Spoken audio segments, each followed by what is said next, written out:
want to share about my experience. This is my personal experience. How Islam teach us to helping each others. Usually, I go to the office using the commuter, using the train.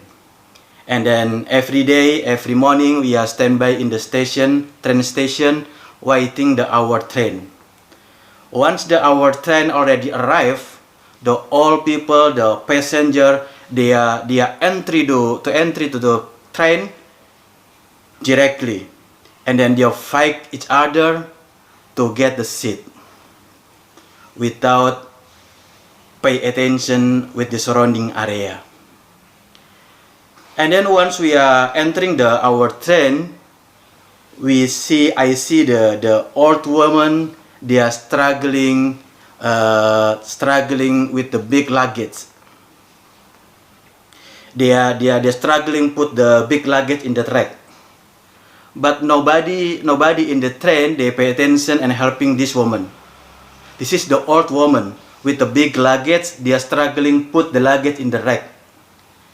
And then finally I wake up from the seat, and then I give my seat to the old woman, and then I helping to put their luggage in the rack. And then the old woman, they are asking to me,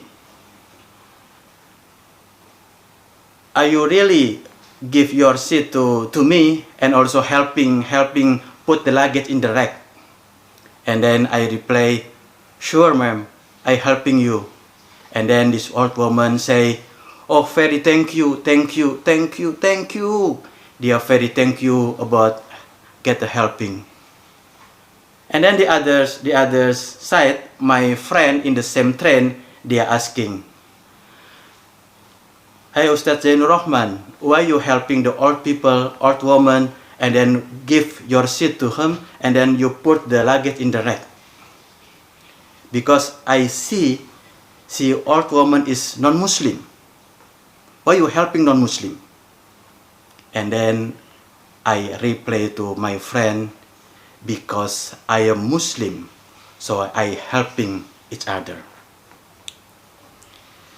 So please imagine if you are entering the train, and then you see the old woman, they are struggling carry their big luggage, and then put the big luggage in the rack, and then you are asking, sorry ma'am, you are Muslim?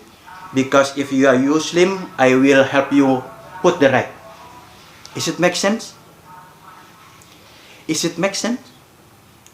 So please, to be honest as a humankind. So Islam mention and teach all of us as believer to helping each others.